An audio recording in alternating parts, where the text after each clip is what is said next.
Chapter 1. It was a strange story which we heard in that old house on the night before Christmas. We sat by the fire and listened silently until the end. Then somebody said, "How unusual!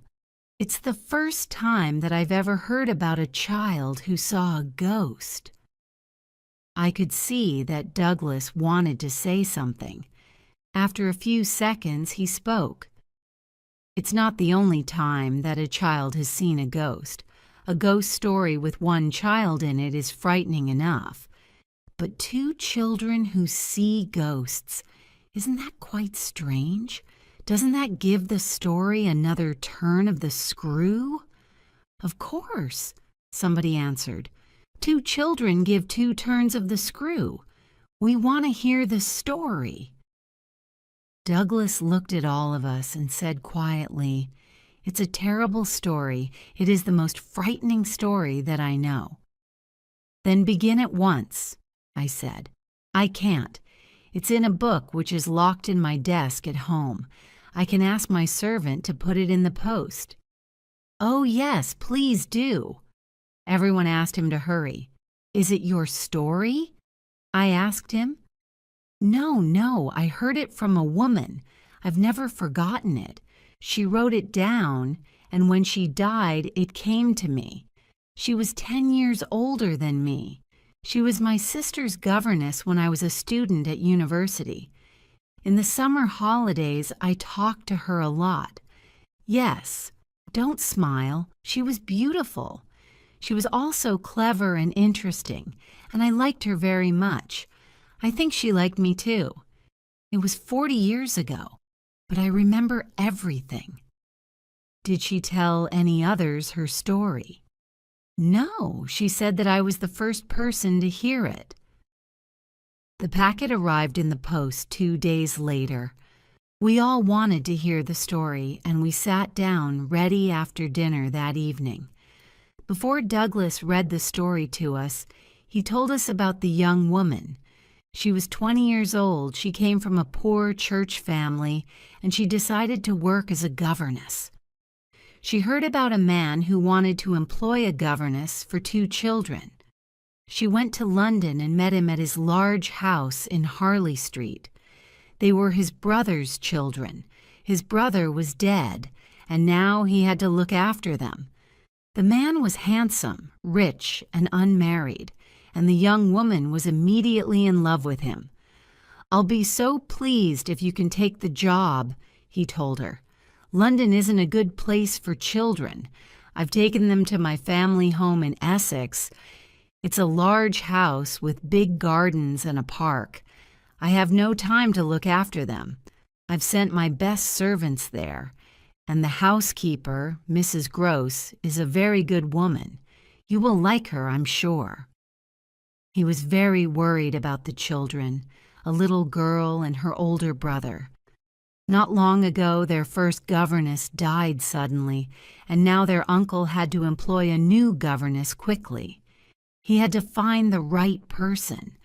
The boy was away at school, but he came back in the holidays, and the little girl was home all the time. "How did the first governess die?" a listener asked Douglas. "Was the job dangerous?" "You will hear everything," he answered. The young lady did not give her answer at once. It was her first job, and the house was big and almost empty. The money was good, but could she be happy there, alone? She wanted to help this wonderful man, but could she look after the children well enough? She returned to the house in Harley Street 2 days later. "I have decided to take the job," she said. "Her love for her new master," somebody said. "Yes, of course. This love helped her later.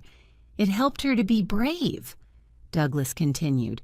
"But her employer said, 'There's one thing that you must promise me. You must never bring any problem to me. You must never write to me. You must decide everything.'" She promised. He took her hand. He was so pleased with her. She never saw him again. Douglas opened the red book on his knee and began to read the governess's story to us. Chapter 2. I was very worried during the journey. Was I making a mistake? I was going alone to a strange house to teach 2 children that I did not know, but it was a beautiful day, and when I arrived, the house was a pleasant surprise.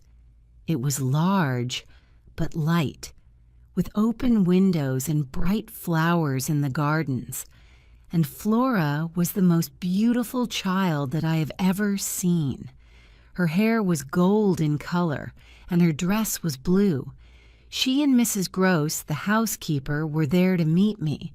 Mrs. Gross seemed to be a kind, good woman, and at supper that evening I asked her about Miles, the boy. "If you like this little girl, you will like the boy too," she said. She smiled at Flora, and Flora smiled at us both. "He's so clever." "When will I see him? Tomorrow?" "No, the day after." I was very excited that night and did not sleep much. I heard some small sounds in the house. Perhaps someone was awake. My room was large and comfortable. There was a little bed in it for Flora, but on my first night she slept with Mrs. Gross. I woke up with the birds and looked forward to my first full day with her. Flora showed me everything in the house and garden. She showed me the secret places, the old stairs, the empty rooms. After half an hour, we were good friends. Perhaps, I thought, I'm in some wonderful story. But no, it's real, and it will be an adventure for me. I remembered my promise to my employer that evening. A letter came from Miles's school. I was not excited now, but worried. The head at the school wrote that Miles could not go back there again. "They won't take him back," I told Mrs. Gross. "Never?" she asked, surprised. "Never. Here, you can read the letter." I gave it to her, but she shook her head sadly. "I cannot read," she said. "What has he done?" She was almost crying. "They don't say, but they think that he's dangerous to the other children." "Dangerous?" Mrs. Gross was angry now. "Is he a bad child? He's only 10 years old. How can he be bad? Is she bad?" She pointed at Flora, who was sitting quietly at the table. The little girl was writing, practicing her letter O's. "Naughty, then?" I asked her. "Oh, yes, of course, he is sometimes naughty, but every boy must be naughty sometimes. Yes, a boy who is not naughty is not a boy for me." Later, before Miles arrived, I asked her about the last governess. "What kind of lady was she?" "She was young and pretty like you." "Was she careful with the boy?" "With some things, yes, but perhaps not with everything. But she's dead now, so I mustn't speak badly of her." "Yes, of course," I said quickly. "Was she ill? Did she die here?" "No, she went for a holiday. Then she died. The master told me." "How did she die?" "He didn't say, and she would not tell me anymore. Miles was as beautiful as his sister. I loved him too, as soon as I saw him. He had a sweet innocence, and I could not understand the school's letter. "He can't be bad, it's not possible," I said to Mrs. Gross later. "Look at him." "Yes, I look at him all the time." She smiled. "What will you do?" "I won't answer the letter. I can't write to his uncle, and I won't speak to Miles about it." "Good," Mrs. Gross said. "Then together we'll be friends to the 2 children."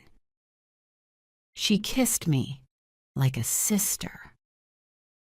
Chapter 3. I did not give the children many lessons during those first weeks. Perhaps they were teaching me now. They were teaching me to laugh, to play, to be free. I was more innocent than the children. I know that now. In the evenings when they were in bed, I liked to walk among the summer flowers in the gardens and under the old trees in the park. Sometimes I could see the face of my employer in front of my eyes. He's smiling at me, I thought. He's pleased with me. I'm looking after the children well for him. One evening in June, I walked about 3 miles through the park. When I came back to the house, I looked up and saw a face. Was it my employer's face, which I thought about so much? No, it was not. I realized that very quickly. A man stood on the roof of the tower. There were 2 towers, one at each end of the roof. Each tower had a room inside, and you could climb out onto the roof from them. Flora took me there on my first day. I did not know this man. I saw him very clearly, and he was watching me. He stood still and stared at me for a minute, then turned away. I was frightened. Was there a secret in this old house? I wanted to ask Mrs. Gross, but when I came back into the house, everything seemed quite ordinary again. I did not say anything to her, but for many days I thought about it. Finally, I decided it was a stranger who found a way into the house, but he's gone now, so I can forget him. I won't worry about it. I preferred to enjoy my days with the children. I was never bored with them. They were happy, and they made me happy too. I did not think about my family at home now. Flora and Miles were my family, and this was my home. One Sunday in the early evening, Mrs. Gross and I decided to go to church together. My bag was in the dining room, and I went in there to get it. Suddenly, I looked up and saw a face at the window. It was staring at me through the glass. It was the man who I saw on the roof. I stared at him. He stared at me. I did not know him, but I felt strangely that I knew him very well. Then he looked round the room. He's looking for someone, but not for me, I realized. Then I felt brave. I ran outside and looked for him, but he was not there. The garden was empty. I went back to the window, put my face against the glass, and stared in. Mrs. Gross walked into the dining room and saw me. She turned white and came outside to meet me. Why is she frightened? I asked myself. What's the matter? She asked me. Your face is white. You look terrible. My face, I said. I was frightened. You saw my face at the window, but when I was in the dining room, I saw a man's face in the same place. Who is he? Where has he gone? I have no idea. Have you seen him before? Yes, once. He was standing on the roof of the tower. And you didn't tell me? What was he doing there? He looked at me. That's all. He was a stranger, a dreadful man. Mrs. Gross looked out over the gardens once more, then said, Well, it's time for church now. No, I can't go to church, not now. I can't leave the children. It's not safe. It isn't safe? She asked. He's dangerous, I replied. She realized something then. I could see it in her face. What did he look like? She asked. He is like nobody. What do you mean? He has no hat. She looked worried, so I continued quickly.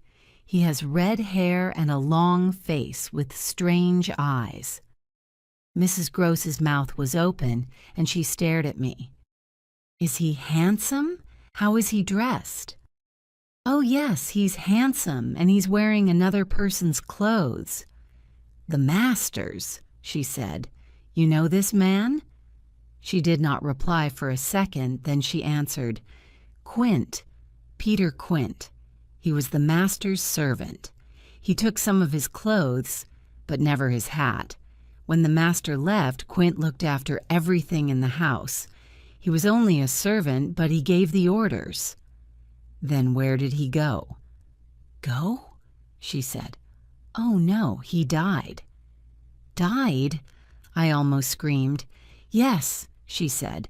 Peter Quint is dead. Chapter 4. Mrs. Gross and I talked a lot about Quint's ghost. I have never seen anything, she said, but she knew my story was true. Who was he looking for? She asked me. He was looking for little Miles, I said, because I knew that it was true. Mrs. Gross looked frightened. The child? She asked. His ghost wants to find the children. How do you know? I know, and you know too, don't you? She did not answer, so I continued. Miles never speaks about Quint. Isn't that strange? He says nothing to me. They were great friends, Miles and Quint, you told me. It was Quint's idea, Mrs. Gross said. He wanted to play with Miles all the time. He was too free with him. Too free! He was too free with my boy. This was terrible. He was too free with everyone. So he was truly a bad man? I knew it, but the master didn't. He didn't like to hear about any sort of trouble. I couldn't tell him. I was afraid. What were you afraid of? Quint was so clever. He could do terrible things. A dreadful man with those innocent little children. Couldn't you do something? I couldn't say anything. Peter Quint gave the orders. She began to cry. Did Mrs. Gross tell me everything? No. There was something that she didn't say. I had to be brave. I had to watch carefully. The children must not meet this ghost. And then, one afternoon, I took Flora out into the garden. Miles was reading inside, so Flora and I walked down to the lake together. It was hot, and we walked under the trees for much of the time. When we arrived at the lake, I sat down with a book, and for an hour everything was quiet. Suddenly, I thought, someone is watching us. But I did not look up at once. I looked at Flora first. She had stopped playing and was very still. She can see the person too, I thought. Then she turned away quickly from the lake. Now I had to look up. A woman was standing on the other side of the lake, a dreadful woman dressed in black. She was staring at Flora.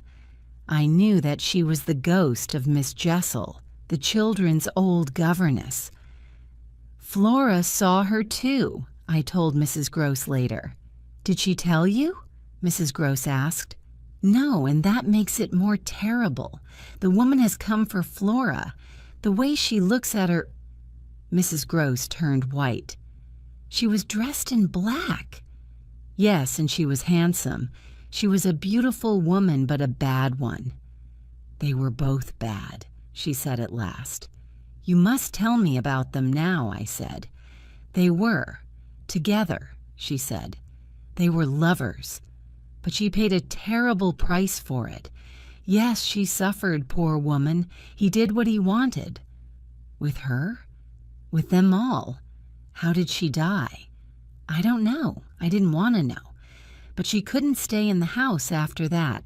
She had to leave. She was a lady, and he was only a servant.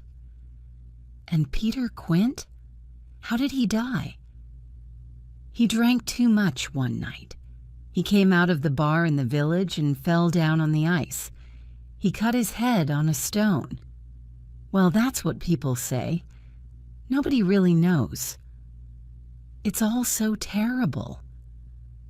And now I began to cry, and Mrs. Gross took me in her arms. "We can't save the children. They're lost, lost." But I still wanted to be with the children most of all, especially with Flora. She looked into my face carefully with her big blue eyes and said, "You were crying." She was so sweet, so innocent. How could she know about these dreadful things? "And Miles?" I asked Mrs. Gross about Miles. "He was sometimes bad, you said to me. How was he bad?" "Naughty," she replied. "I said naughty, not bad." "Please tell me," I continued. "He's always so good with me. So when he was bad, or naughty, it was unusual. What happened?" We were talking late into the night, and now the gray light of morning was coming. Mrs. Gross was silent for a minute. Then she answered me. "Quint and the boy were together all the time. I didn't like it. I spoke to Miss Jessel about it. She was angry with me. 'It's none of your business,' she said. So I spoke to Miles." "You told him that Peter Quint was only a servant?" "Yes." "You're only a servant, too," he answered me. And there were times when he and Peter Quint were together for hours, but he said, "I haven't seen Peter today." "He lied to you?" Mrs. Gross seemed surprised by this word. "Yes, perhaps he did." "And he knew about Quint and Miss Jessel." I don't know. "Yes, you do know. And we need to know more." Chapter 5. I waited and watched carefully for some days. The children were so lovable and happy that I nearly forgot my worries sometimes. They enjoyed studying and were clever and funny in our lessons together. Sometimes they seemed to have a plan. One of them talked to me, while the other disappeared outside. But this did not really worry me. Then one evening, I stayed up very late in my bedroom. I was reading a book by the light of a candle. Flora was asleep in her little bed in the corner. Suddenly, I looked up and listened.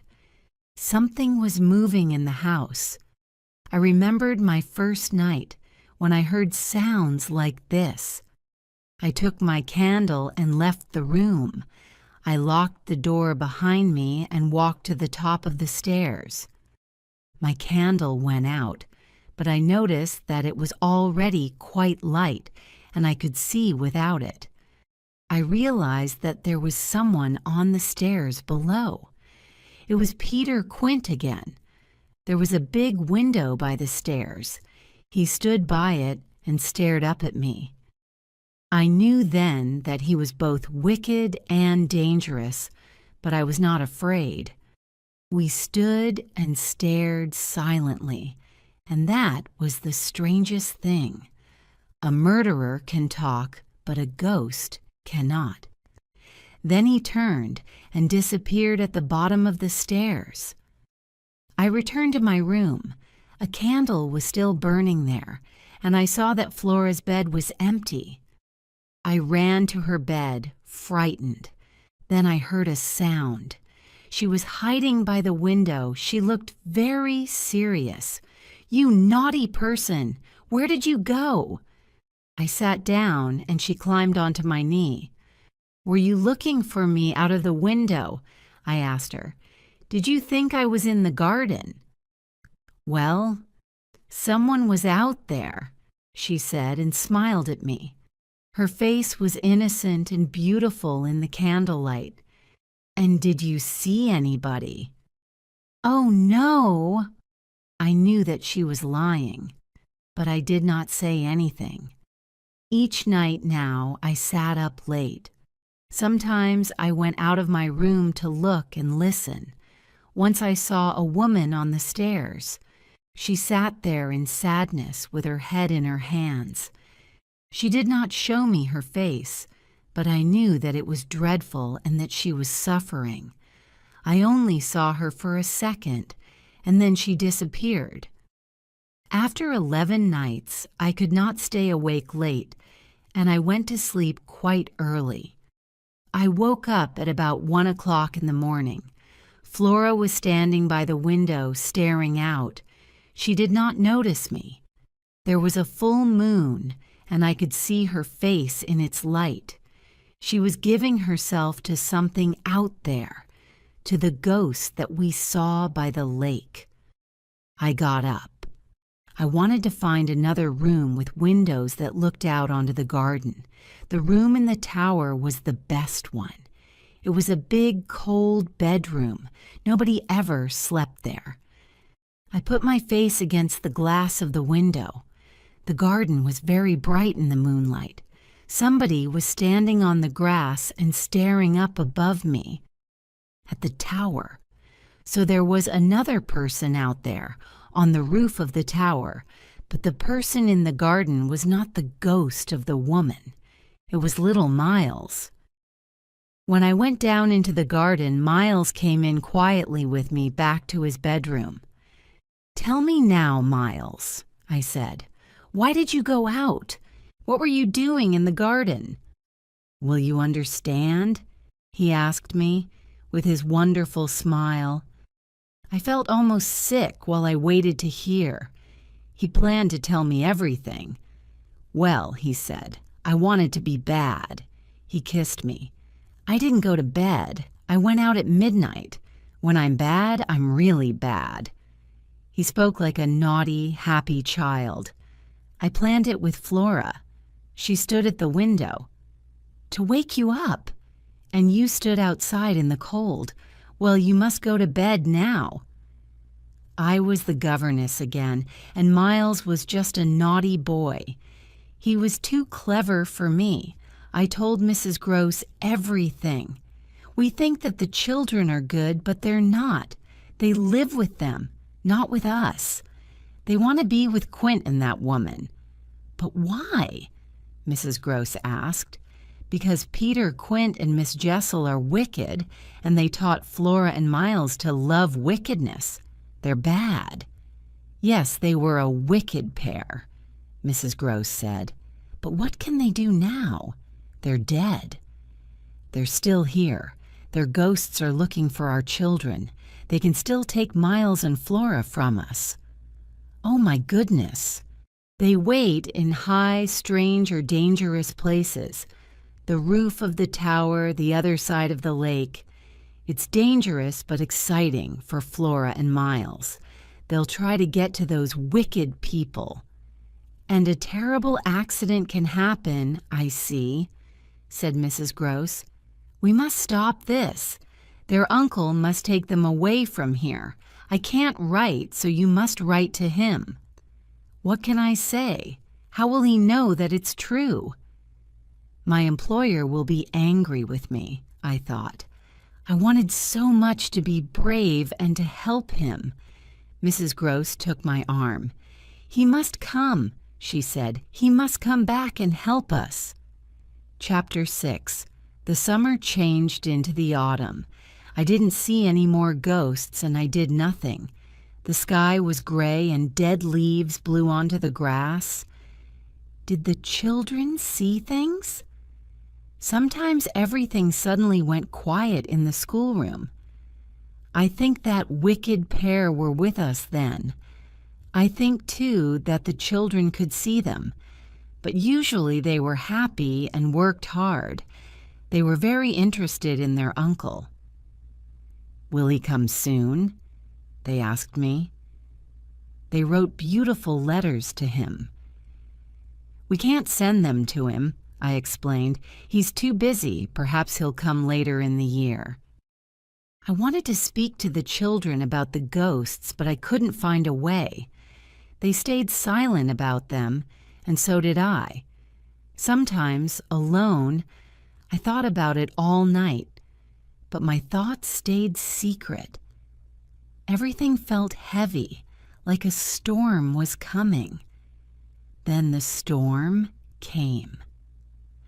I was walking to church one Sunday morning with Miles. Flora and Mrs. Gross were in front.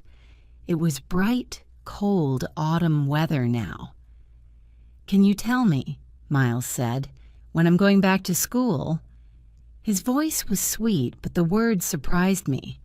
I stopped suddenly. He smiled at me. "I'm a boy, you know, and I'm getting older now. I'm with a lady all the time. Is it a good idea? She's a wonderful lady, of course, but a boy needs other boys and men." We walked on now. "Were you happy at school?" I asked him. He thought for a second. "Oh, I'm happy enough anywhere." "Then you must be happy here, too." "Yes, but I want more interesting things to see and do." "I see," I said. "Does my uncle know about me, about everything?" "I don't think he's interested, Miles," I answered. "Then he must come and visit us." "Who will ask him?" "I will," Miles said. We were at the church now, but I did not go in. I stayed outside. For the first time, I did not want to be with Miles. Of course, he was right.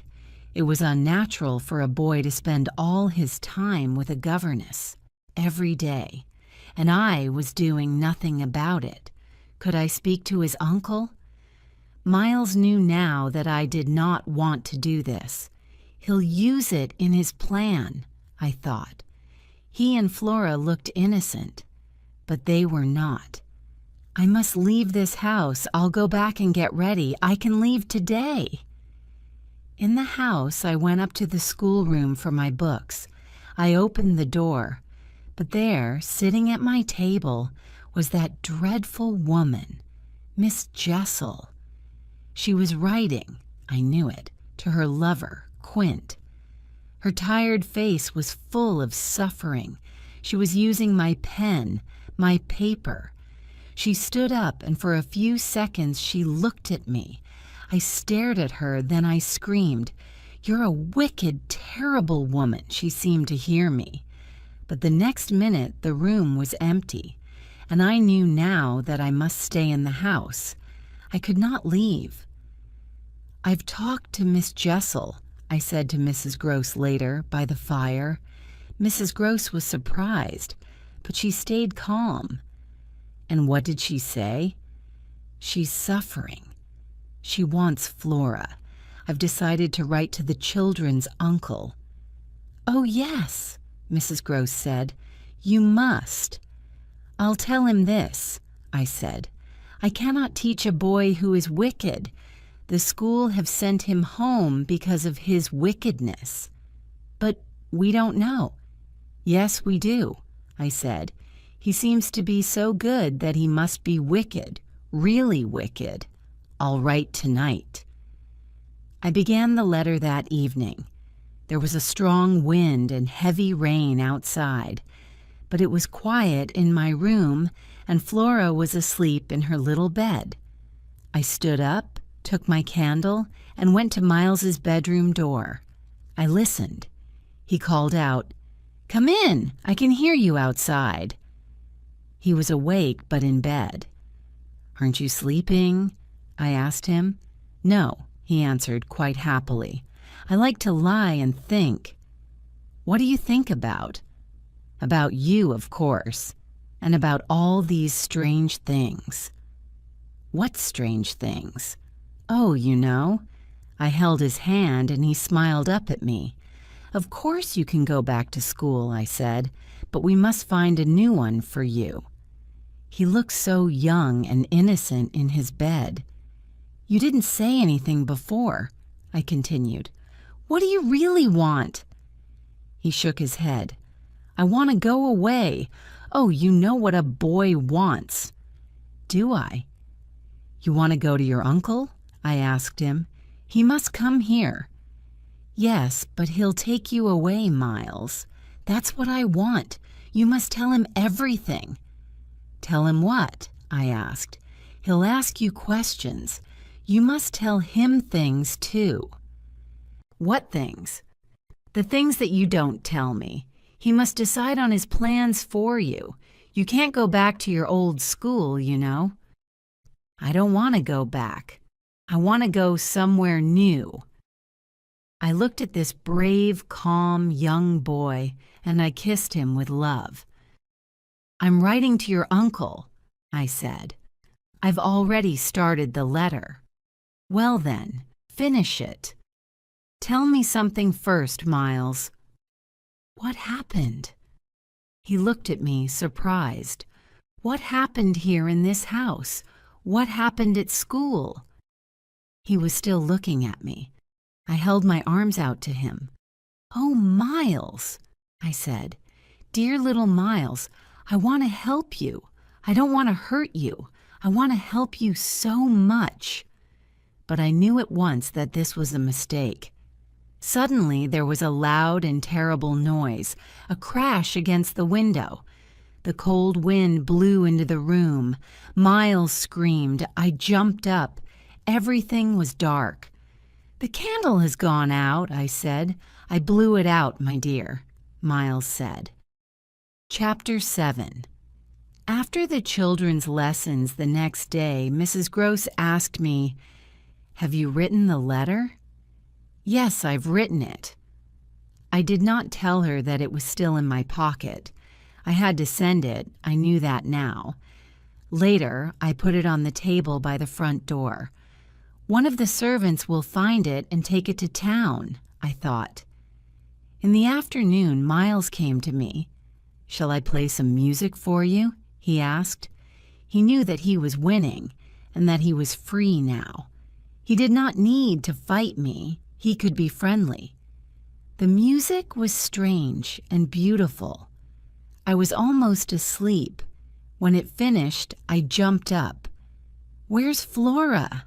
I asked. "How do I know?" Miles replied.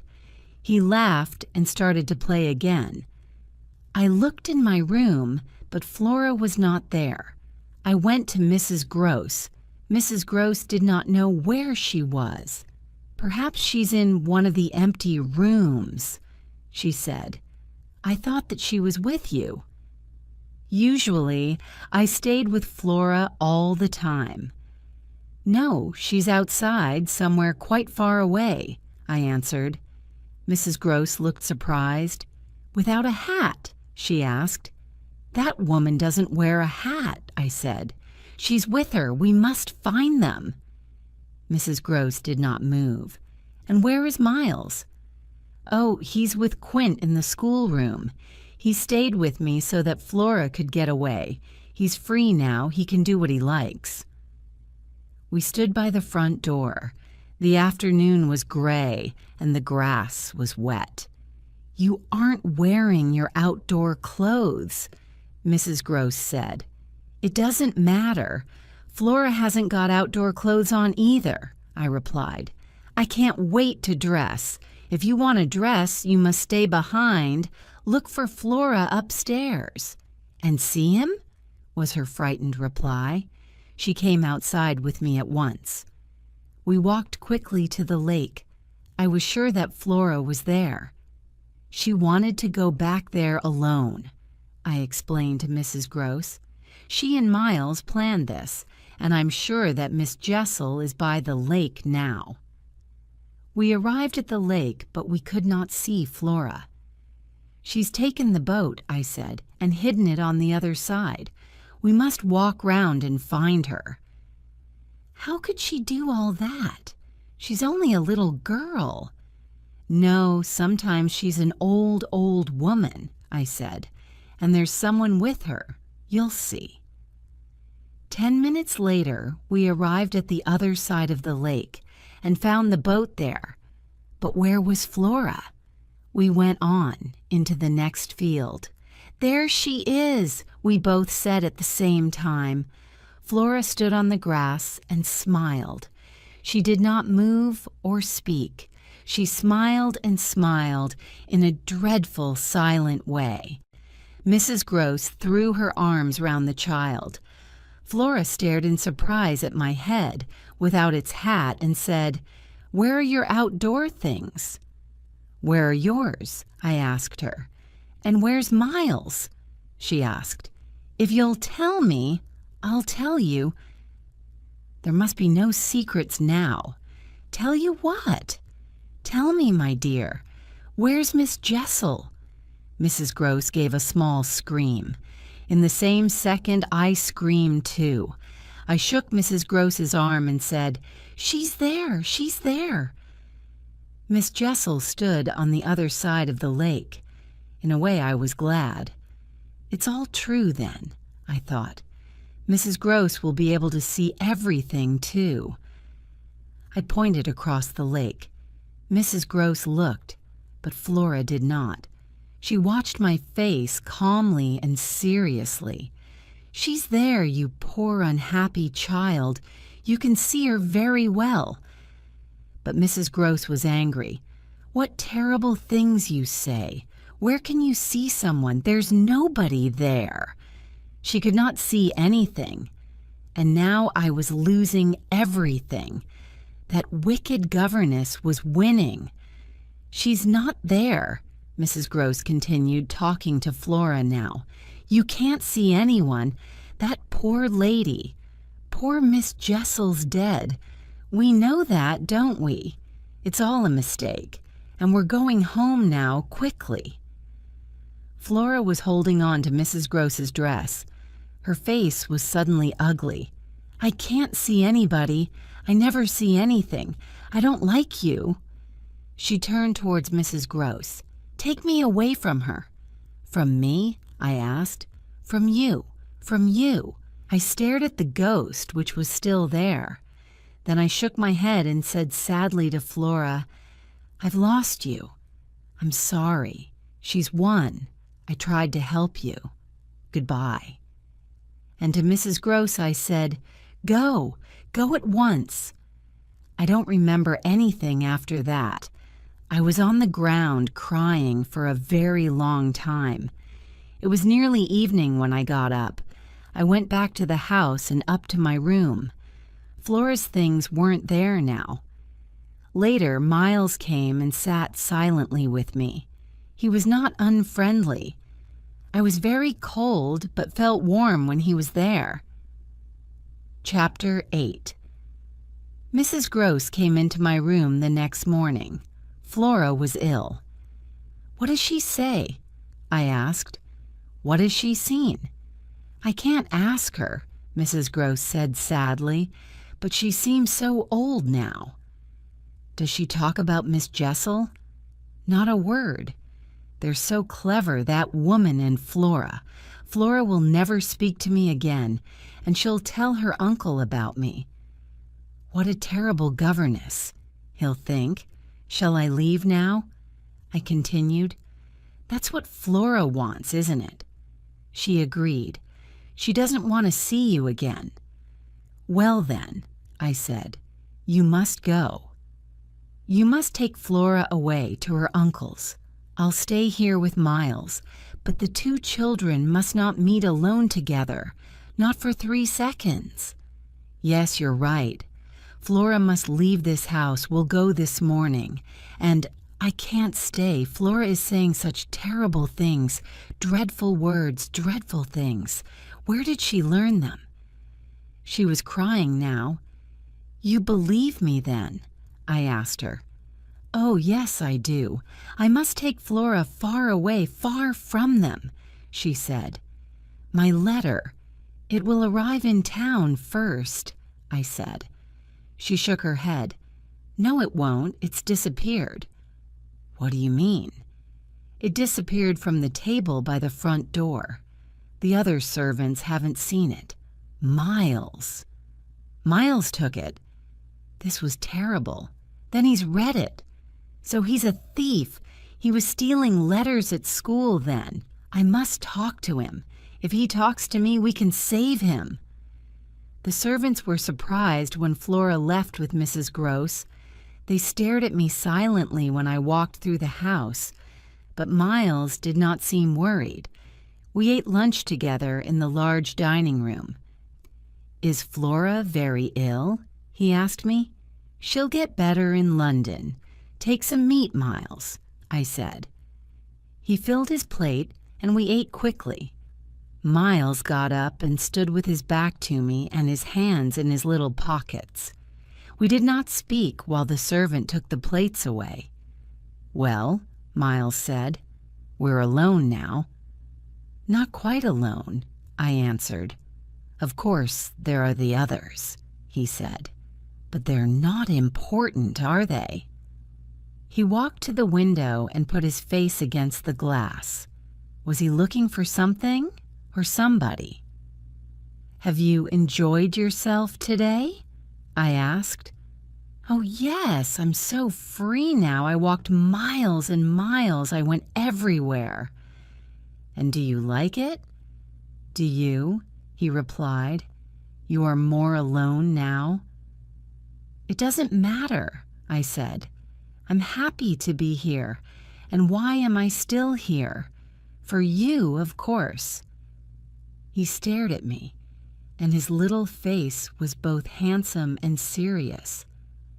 "You're staying here just for me?" "Yes.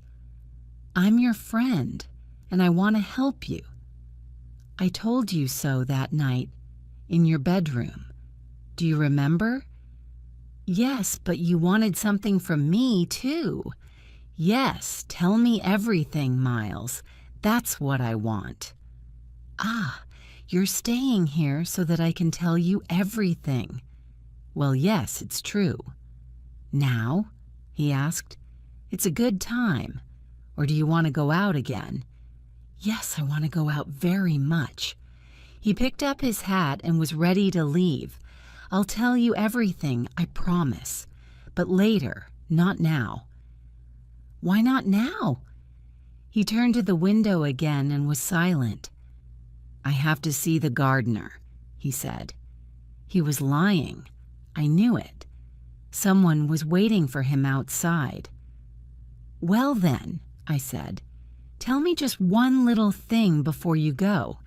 Did you take my letter from the table by the door?" Then, in that same second, I saw the terrible face of Peter Quint at the window again. The room changed and everything felt bad, but Miles saw nothing. "Yes, I took it," he said. I took him in my arms. He could not see the ghost, and he was not lying now. These were two good things. The face still stared at us through the glass. "Why did you take it?" "I wanted to know what you wrote about me," he said. "And did you open the letter?" I asked. "I opened it and then I burnt it," he said.